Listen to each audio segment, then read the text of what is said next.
Dogme 95 is a movement which was established in Denmark in 1995 by Lars von Trier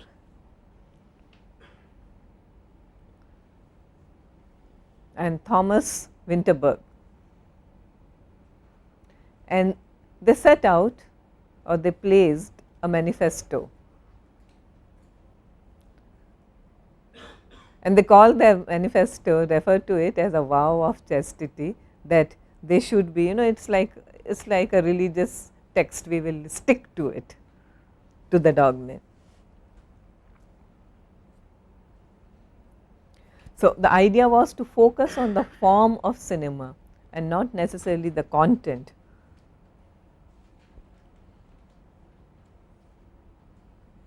And it had all the features of the so called realistic cinema, which you would find in Italian neorealism and French new wave. Okay, we will be discussing that soon, but largely they dealt with bleak aspects of life. So, you will not find your entertainment there. If you are looking entertainment as the way we understand. Some of the dogma principles were shooting on location and using no artificial props, showing the city or the location as it is. Please. There was one movie of this which was shot entirely on a set. The entire the town was represented with square boxes. It was a movie with Nicole Kidman. Dogville Days. Yeah, Dogville. Yeah, and what's the theme of the movie? Drama, I think. So, perhaps there he has taken a break from adhering to dogma principles. Of course, when you take a big star, then it comes with compulsions. Sound must not be produced using real sound and not the dubbed version. Yes.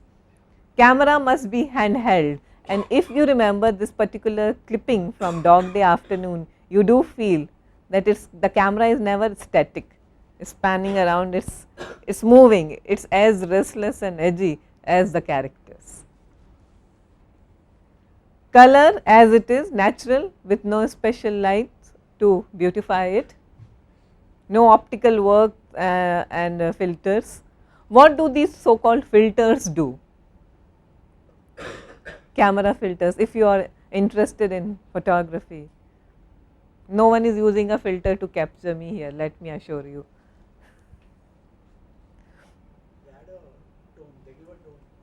They give your skin a very consistent look, that is one. Also, filters are normally used to beautify and prettify actors, make them look 20 years younger than what they are. Okay, particularly if the actors are 45 years or even 50 years old people who are playing teenagers on screen. Okay, so you use a special filter which would make them, and you can think of any number of films. That is the idea, to make a movie the so called give a glossy look to the film, okay. But then that is artificiality, therefore that is what Dogma did not want to do. Yeah. No melodrama.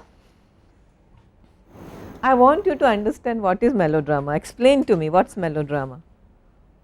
I have a feeling that what you are going to tell me, but I want to hear it from you. Rehan, what is melodrama? I don't know. What is melodrama? What is cheesy? What's cheesy? Okay. Something that is trying to lead you to some catharsis in whatever way. In over the top way. Exactly. Okay. Over the top kind of emotions. Give me an example so that people who are watching us understand it. P.S. I love you. P.S. I love you. Melodramatic. Okay. Om Shanti Om. Devdas, okay, but Om Shanti Om is a very cleverly done film. Like it also subverts and spoofs its own melodrama. Yeah, so, it is a different kind of a melodrama. And it is very self-conscious about its melodramatic aspirations. Yeah. Does melodrama have to be over the top? Like, aren't Hrithik Ghatak's movie melodramatic? Not necessarily, they are quite realistic, but melodrama are essentially those movies which try to squeeze out emotions from you. So, certain representations or remakes, I would call, of Devdas could be termed as melodramatic, but not every visit to Devdas is necessarily, although the plot itself is quite sentimental. So, sometimes it cannot be helped. I would request you to watch a movie. Perhaps I may not be able to screen it because there are I have a list of films that I want you to watch.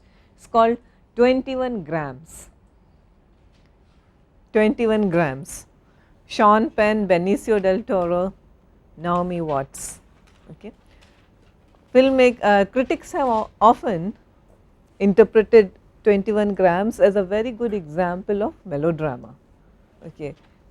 Perhaps one of these days it is a good way to understand what is a melodrama, and if you agree that it is a melodrama, but then it all depends on how it is done. Okay. So, whether it is an over the top melodrama or it is a subdued melodrama, because if you look at the plot of 21 grams, it is an out and out melodrama. A woman's husband gets killed and his heart is transplanted in a dying man's heart, and then this dying man, played by Sean Penn, he comes alive and falls in love with the widow of the dead man, and she also responds. Yeah. So, if that is not what, yeah.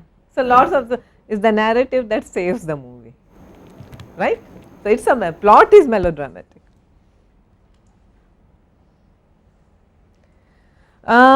What are genres? Now, genre is not as easy to explain. Usually we say western is a genre, we also say gangster is a genre, yeah, category, but then genre itself is a heavily contested term, and scholars like Rick Altman have done phenomenal work on understanding what is a genre. Okay. But coming back to our dogma principle, genres are unacceptable. Okay. So, they do not want to make a kind of movie which can be categorized. So, no making or no filming of genre kind of films. They also gave some technical dictates, like format should be 35 mm, not the cinemascopic format. And this is interesting. They wanted to make it very clear that cinema is a collaborative art. So, there is no such thing as an author. Remember, those who joined this course late, it is for them. What is an author? Please look it up. I think we referred to it in one of our initial classes. So, director should not be credited, directed by so and so, that means director is the captain of the ship, but not for those who believed in the dogma principles. Okay, film is a collaborative art, that is what they believed. Yes. Surreal imagery, and obviously those may not be shot in the any real location. No. There should be. No. Again, he himself is Contradicting himself? No, not necessarily. See, when they say a movie should be shot according to dogma principles, okay, then the manifesto is sacred. But sometimes occasionally if they want to break out, then why not? Okay, so perhaps one of the films that you just mentioned, Dogville or Antichrist, okay, definitely not subscribing to the dogma principles, but perhaps that is what he wanted to do at a particular moment. So, that is what. Now, cinema verite, literally it means truthful cinema. More or less the same principles, usually shot with light, handheld cameras, actual locations, and this is important now, shooting with real people, making films with real people, the way Dasicha did in The Bicycle Thieves. Okay. Those were non-professional actors, they were not actors who were in the profession of acting, he just picked them from somewhere and ask them to act. Very often it happens, non-professional actors. Within constraints of budget. An interesting thing is that they eschewed the idea of having a bound script. One of these days we will have a real screenwriter talking to you about how important it is to have a bound screenplay. Okay, we had someone like Jaideep Sahani 2 years back with us, who wrote the screenplay for Chak De India and several successful films, Company, etc. And where he felt that it is very important to have the sanctity of a bound script. But Cinema Verite felt that films can be shot without a script. Okay, shoot it the way it comes to you, and later we will edit it and make a movie out of it. We have already seen social realism and Soviet socialist realism. We also talked about Lev Kuleshov, the man with a movie camera, capturing this. This is what he did before these concepts became fashionable. So, whatever people like Lev Kuleshov and Einstein did those days, Dogme and so called Cinema Verite, they just expanded on that, okay, but the ideas were very much present. Again, to respond to your concept of surrealism, which was a short lived artistic movement, but then again Von Trier brings it back in Antichrist.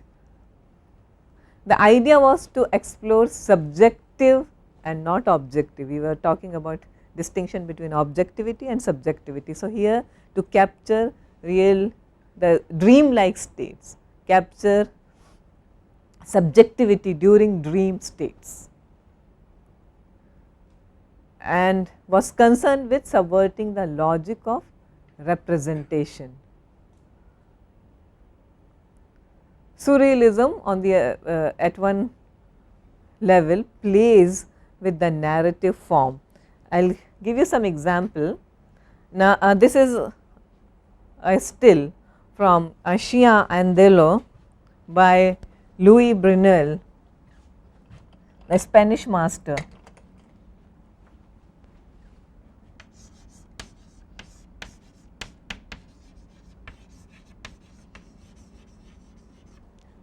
Where you see close up of a woman's eye and a man's hand holding a razor blade and trying to what? Trying to do what? Yes, cut her across her eyeball. Yes, so this is the greatest kind of realism one can attain, and did they actually do it? So, whose eyes was that? A calf eye. A calf's eye. Okay, but they actually had a calf, and that hand belonged to the director himself. Okay, how real can you get? Now, Italian neorealism, they focused on the films of working class people. Again, think Dog Day Afternoon. You are talking about poverty, we were talking about the chasm between the rich and the poor. And Italian realism became a vehicle for filmmakers who were interested in description of Italian history and society. Again, it explores the same idea as Soviet socialist cinema, and also some of our own new wave parallel cinema of the 70s were concerned with the same idea, same principles, that in a just society the means of production would be more justly distributed, evenly distributed. Italian neorealistic cinema also was based on true incidents, just the way you have just seen Sidney Lumet's Dog Day Afternoon based on. So, they as far as possible they tried to base their plots on real and true incidents. Occasionally they also used newsreel footage.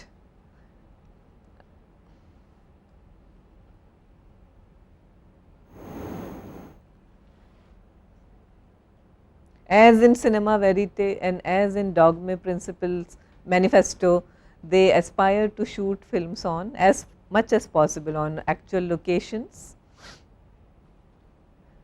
and tried using non-professional actors, actors who are not really trained to be, people who are not trained to be actors. How many of you are familiar with a theorist called Frederick Jameson?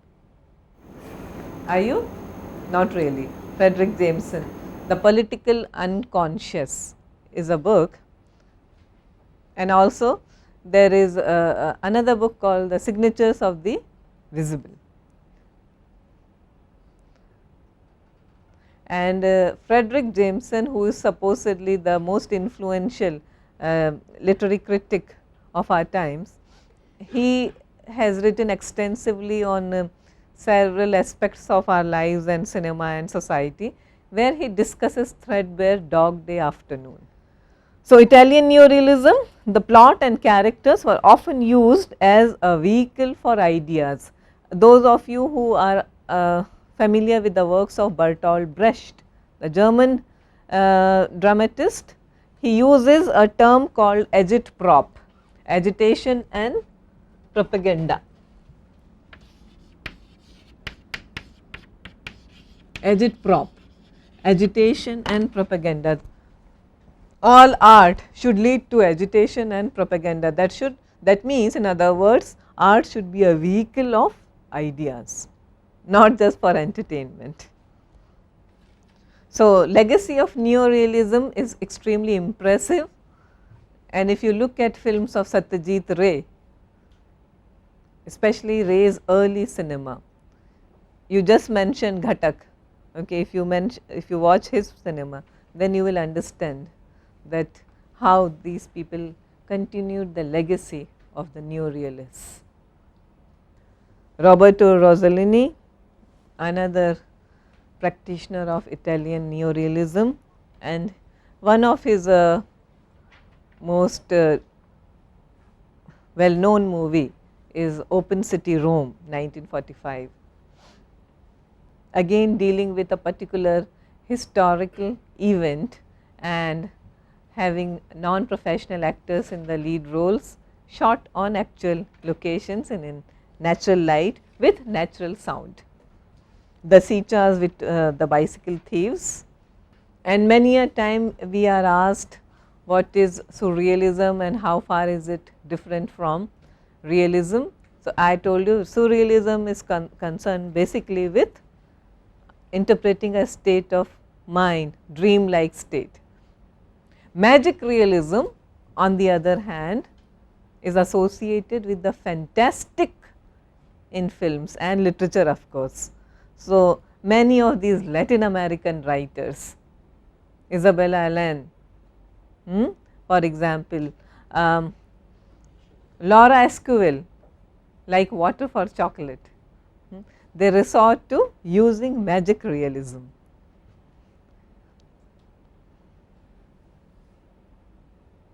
Even a film like Chocolat, based on a novel, yeah, it plays on that element. These are realistic works, okay, films as well as the literature they are based on.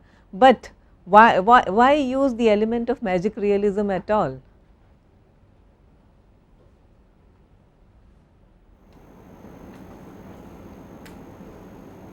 What does this tone or the tinge of magic do to these films?